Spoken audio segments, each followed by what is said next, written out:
Hello everyone! Magandang buhay po sa lahat. Welcome back po dito sa ating Mathematics Tagalog tutorial.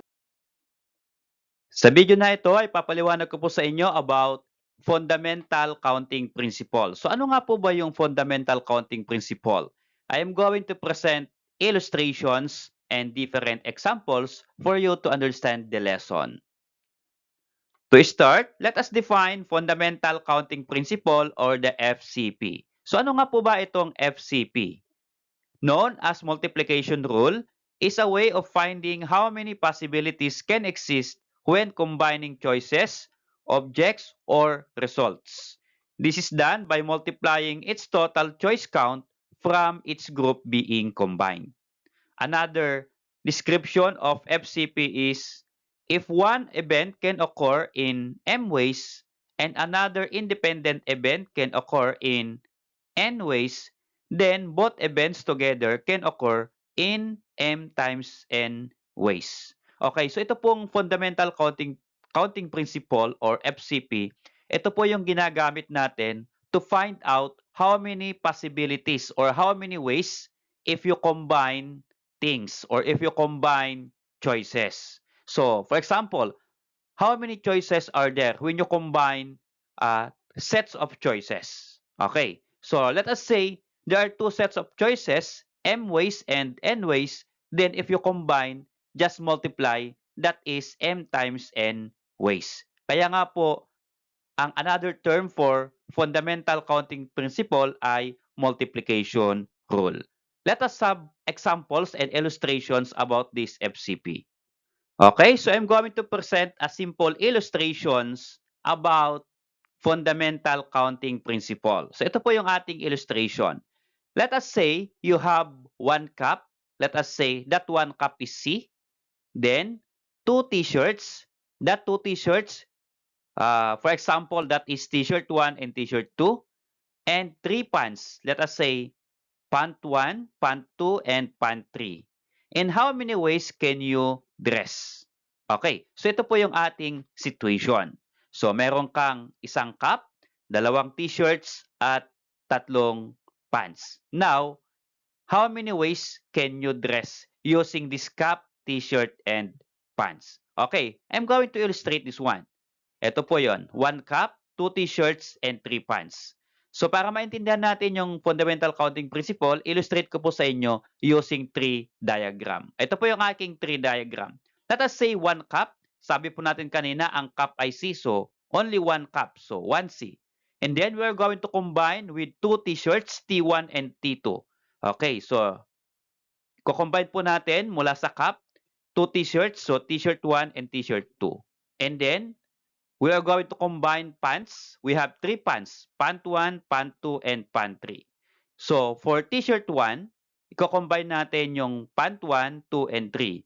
And for t-shirt 2, we are also combine pant 1, pant 2, and pant 3. Now, how many ways can you dress from cap, t-shirt, and pants?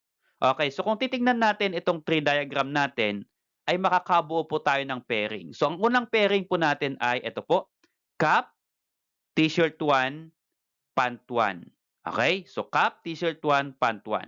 Another is that cap, t-shirt 1, pant 2. Okay, so that is another way.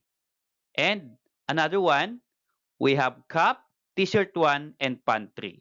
So ito po yung tatlong possible ways dito na pwede kang mag-dress up. And also, for t-shirt 2, ganoon din po yung mangyayari. Okay. Now, mula po dito sa ating ways you can dress. So how many ways you can dress here? If you're going to count, 1, 2, 3, 4, 5, 6. So therefore, you can dress 6 ways or there are 6 possibilities or ways you can dress. Okay. Ngayon, in short, sabi po natin, ang fundamental counting principle ay multiplication rule.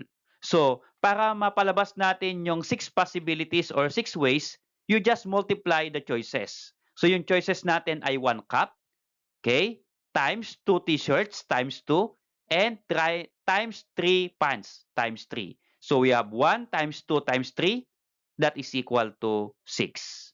Okay, so again, 1 times 2 is 2, 2 times 3 is 6. So therefore, by using multiplication, we can find how many dress or how many ways that you can dress. Okay? Out of 1 cup, 2 t-shirts, and 3 pants, there are 6 possibilities or ways you can dress. So yan po yung ibig sabihin ng fundamental counting principle. All you have to do is you are going to multiply the choices. Okay? So, pipresent po ako ng different examples. Okay, for fundamental counting principle, there are 2 parts. So, medyo mahaba po yung discussion, kaya dinivide ko po yung video into 2 parts. So, ang part 1 po ay no repetition at yung part 2 po ay with repetition. Now, i-differentiate po natin ano nga po ba ang ibig sabihin ng no repetition and with repetition using fundamental counting principle. Okay, so let us say we have 3 numbers. Okay, 1, 2, and 3. Now, you're going to form 2-digit number out of these 3 numbers. So, ito po yung possible digits. So, kapag no repetition, ibig sabihin, kapag nanguha ka ng 2-digit, hindi mauulit yung number. Okay, so, ang 2-digit number ay pwedeng 1, 2, so 12, then 1, 3, 13, another 1, 2, 1, 21, then 2, 3, 23, 3, 1, 31, and 3, 2, 32. So, ito po yung different possible ways if you're going to form 2-digit number. Okay, so no repetition. Ibig sabihin, wala pong naulit na digit dito po sa ating number. Okay, so how many possible ways there? So 1, 2, 3, 4, 5, 6. So there are 6 possibilities or there are 6 ways that you are going to write 2-digit number out of these 3-digit numbers. Or 3 numbers rather. How about sa with repetition? Iko-compare po natin. So sa with repetition, the same po yung number. There are 3 numbers, 1, 2, and 3. At yung with repetition, the same po sa with no repetition. At ang maidadagdag lang, since pwede pong mag-repeat ng number, ay pwede po ito. So 1, 1, 11, 2, 2, 22, 3, 3, 33. Okay. So bakit po may repetition dito? Kasi naulit yung 1 dun sa 2-digit number. Naulit yung 2, naulit yung 3.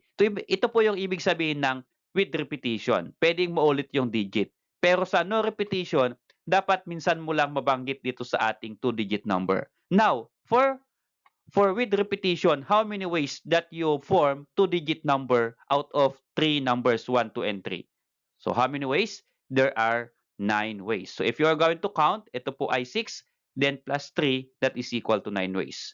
Now, in this video lesson, I am going to present different examples sa aking discussion at ito po ay part 1. Okay? No repetition is allowed. At abangan po ninyo yung aking part 2 discussion ng different examples about with repetition. Okay? Okay, so let's have an examples. For example, number 1. Suppose you have 2 pairs of sandals, 5 pants, and 8 t-shirts. How many ways can you dress up?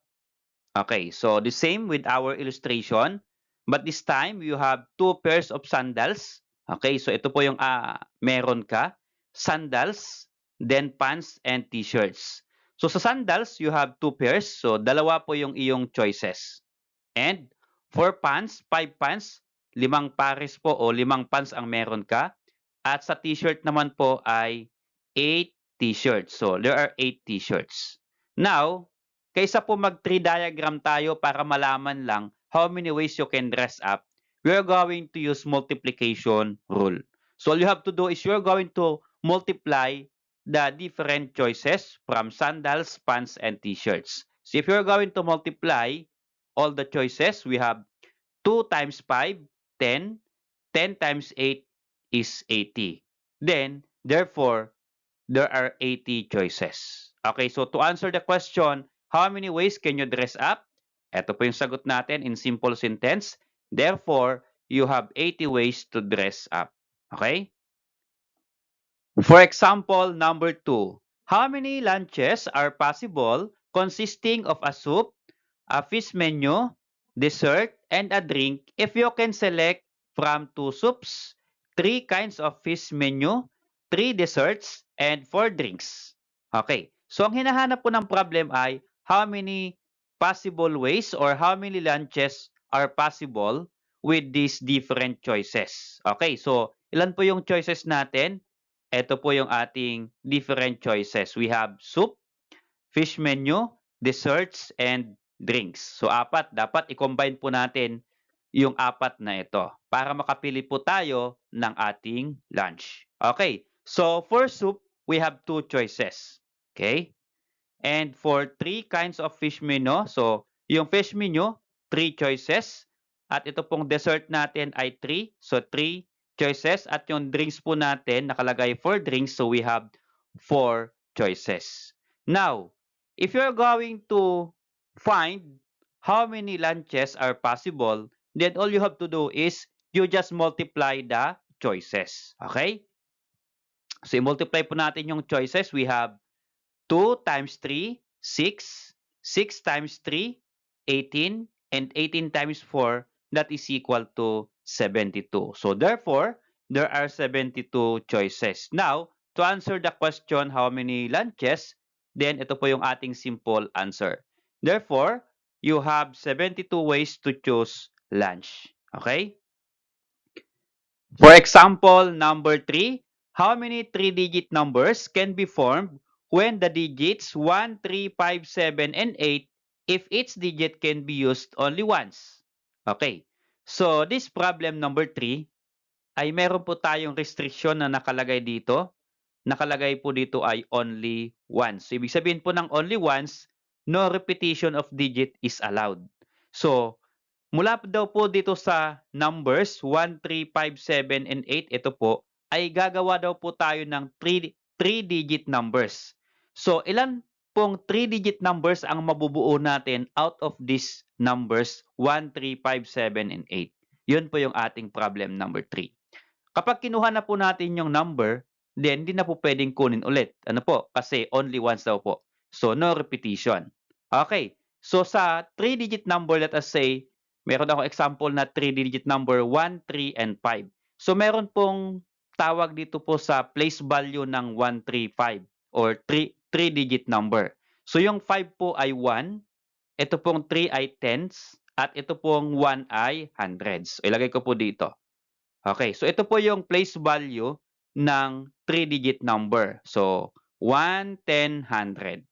Okay, for example, mamimili po ako ng 100. Okay, ilan po ba yung aking choices sa 100? Since lahat po ay pwede po sa 100, so ilan po lahat ito? 1, 2, 3, 4, 5. So there are 5 possible choices for 100. Okay, so pwede pong 1, 3, 5, pwede pong 7, and 8. Now, ngayon naman po ay mamimili ako sa tens. Pero halimbawa sa 100 ang pinili ko po ay 1. Okay? So, kapag mamimili na po ako dun sa tens na value, ang pamimilian na lang po ay 3, 5, 7, and 8. Hindi na po pwedeng kunin yung 1 halimbawa na ilagay na sa 100. So, ilan na lang po yung ating pamimilian? Ito pong 3, 5, 7, and 8. So, 1, 2, 3, 4. So, apat na choices na lang po ang meron tayo. Okay? And then, halimbawa, sa tens ang pinili ko naman ay itong 3 naman. Okay? So, ang napili ko sa 100 ay 1. Ang napili ko sa 10 ay 3. Then next sa ating 1, last digit. Ilan na lang po ang ating pamilian na pwedeng ilagay sa 1? Ito na lang pong 5, 7, and 8. So ilan po yung ating pamimilian? 3 na lang po. So therefore, there are 3 choices for 1. Okay, so here, kapag napili na sa una, hindi na po pwedeng piliin o idagdag pa dito sa ating digit. Okay? Para po nakalagay ay no repetition or only once po yung paggamit natin ng digit. Now, to find out how many 3-digit numbers can be formed, then all you have to do is just multiply the choices. Okay? We have 5 times 4, 20. 20 times 3, that is equal to 60 choices. So to answer the question, the problem, therefore, there are 60 three-digit numbers that can be formed. Example number 4.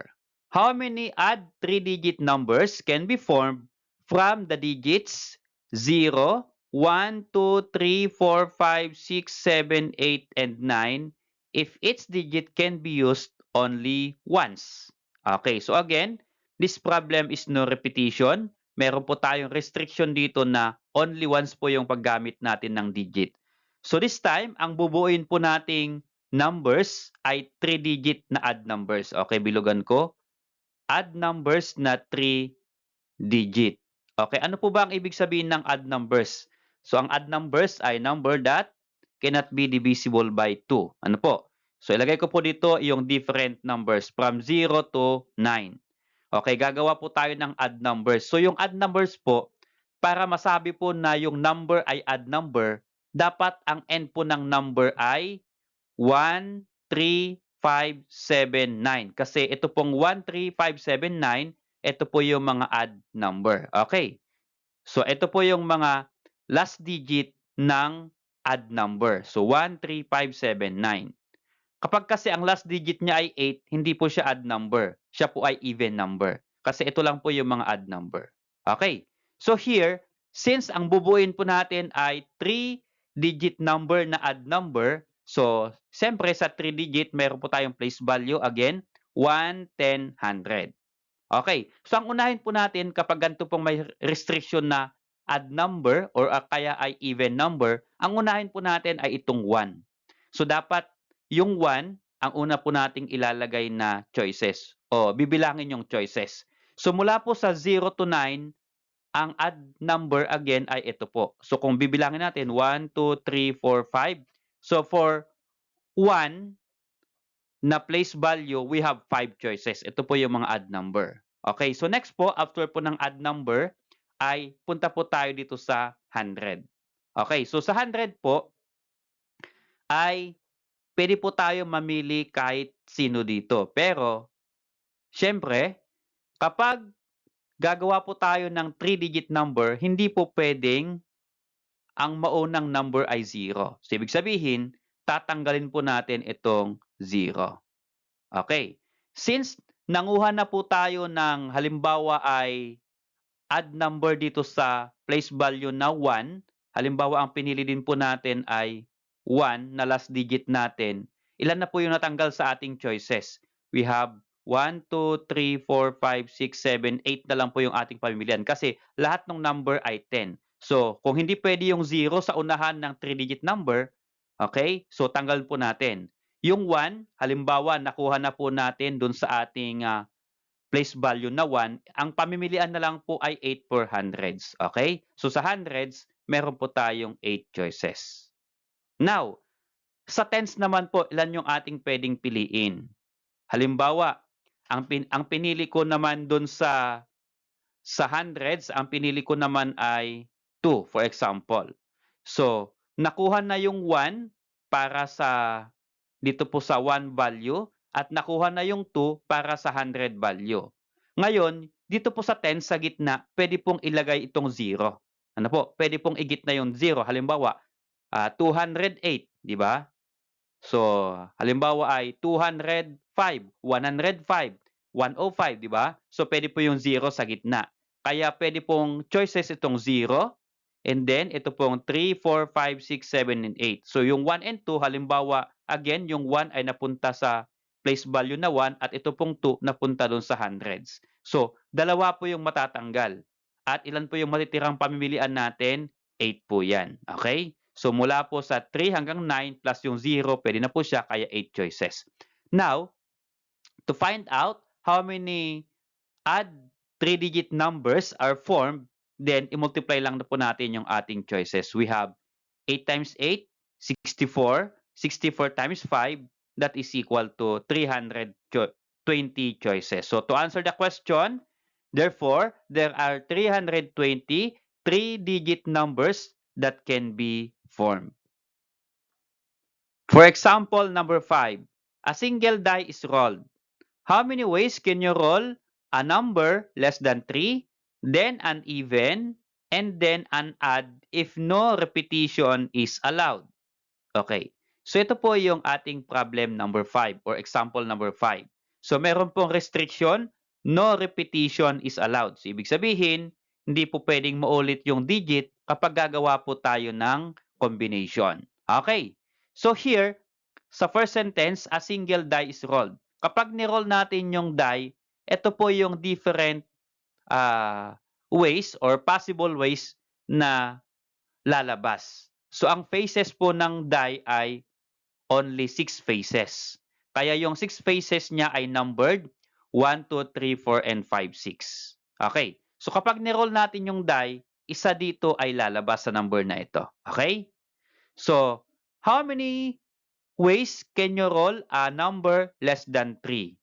Then an even number and then an odd number. Ilagay ko po dito sa baba. So yung una daw po ay less than 3. Then ang kasunod po ay even and then an odd number. Okay. So dapat po ay no repetition is allowed. So here, ano po ba yung mga number na less than 3 dito po sa ating number 1, 2, 3, 4, 5, 6? So ang less than 3, ibig sabihin mas mababa sa 3. Ang less than 3 po ay ito pong 1 and 2. Okay, yan po yung ating less than 3. So here, para makompute po yung question na how many ways, eto mayroon po tayong condition. Okay, so sa ating pong choices, halimbawa, kapag ni-roll natin yung die, isa po yung possible na lalabas or sa ating pong pamimilian na less than 3, dalawa po yung lalabas na pwedeng 1, pwede ay 2. For example, 1 ang lumabas sa less than 3. Okay, kasi yung 1 is less than 3. Halimbawa, sa unang lapag natin ay 1. Then yung pangalawa natin, even. So, kapag nakuha na yung 1, ilan pa po yung ating pwedeng pamimilian sa even? So, ang number natin ay 2, 3, 4, 5, and 6. So mula po dito sa 2, 3, 4, 5, and 6, alin po dito yung even? Ang even po dyan ay itong 2, itong 4, at itong 6. Okay, lagay ko po sa baba dito. Ang even po dyan ay 2, 4, and 6. Okay. How about naman sa odd number? So ang odd number ay, since nakuha na yung 1 sa less than 3, ang odd number na lang po dito ay mula 2 to 6 ay 3 and 5. Yan naman po yung ating odd number. Now, if you're going to find out the second condition, halimbawa, sa less than 3, ang unang nakuha mo naman ay itong 2 naman. Okay, itong 2. Okay. Then, sa even naman, ilan na yung even? Kapag nakuha na yung 2, ang matitira ay 1, 3, 4, 5, 6. So, ang even lang po ay 4 and 6 na lang. Okay. Kasi, halimbawa, 2 nga ang lumabas sa less than 3. Then, sa odd number naman, halimbawa ay nakuha na yung 2, ilan po yung odd number sa 1, 3, 4, 5, 6? So, ang odd number naman po ay itong 1, itong 3, at itong 5. Okay, lagay ko po dito 1, 3, and 5. So, mula po dito, ay i-multiply po natin yung choices sa dalawang condition. Okay? So, mula po dito, ilang choices po dito? 1. Dito po ay 3 choices. Dito po ay 2 choices. So, 1 times 3 times 2, that is equal to 6 choices. Okay, dito naman po sa second condition, isang choice, dalawa, at tatlong choice. So, 1 times 2 times 3, that is equal to 6 choices also. Okay, so ulitin po natin, isang choice po sa less than 3, tatlo sa even dito, at dalawa sa odd. So, 1 times 3 is 3, 3 times 2 is 6. Dito naman po dun sa another scenario, 1, ang choices dito, dalawa, tatlo. So, 1 times 2, 2. 2 times 3 is 6. So, 6 choices. Ngayon, anong gagawin po natin dito sa dalawang 6 choices na yan? Ang gagawin lang po natin ay, we are going to add the 2 choices. So, we have 6 plus 6 that is equal to 12. So, therefore, yung 12 ways po na yan, ay ito po yon.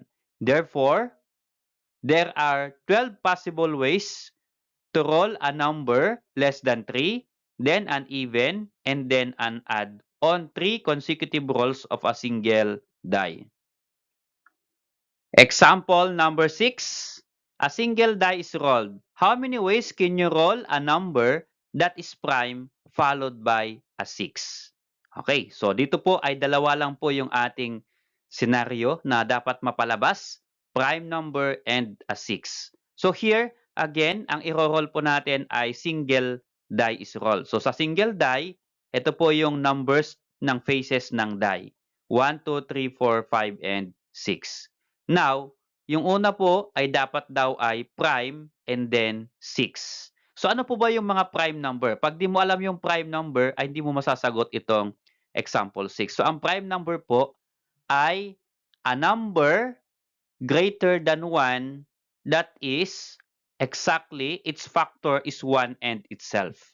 Okay, so greater than 1. So ang prime number mula po dun sa 1, 2, 3, 4, 5, and 6 ay ito po yung prime number, 2, 3, and 5.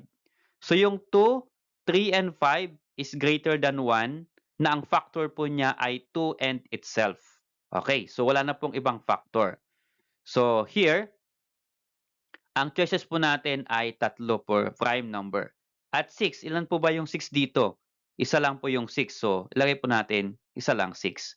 So, we have 2, 3, 5 sa prime, 3 choices. At 6 lang po sa pangalawa, 1 choice. So, if you're going to multiply, how many ways? So, 3 times 1, that is equal to 3 choices.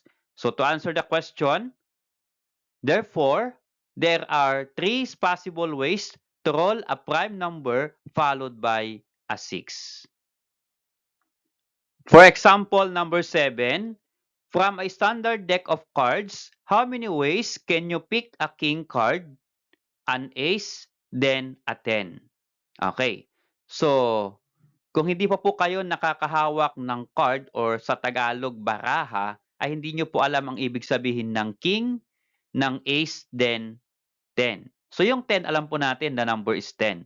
Pero yung ace, ang tawag po dyan sa Tagalog ay alas.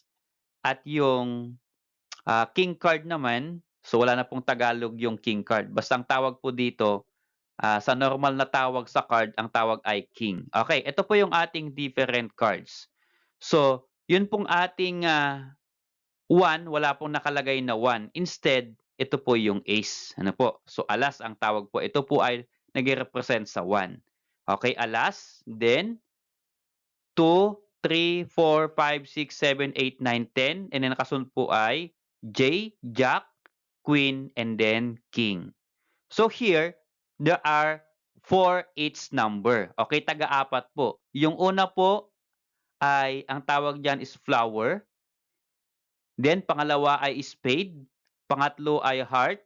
At pang-apat ay diamond. So, kung ito-total natin, ang bilang po ng normal na standard deck of cards ay 52 pieces. Ano po?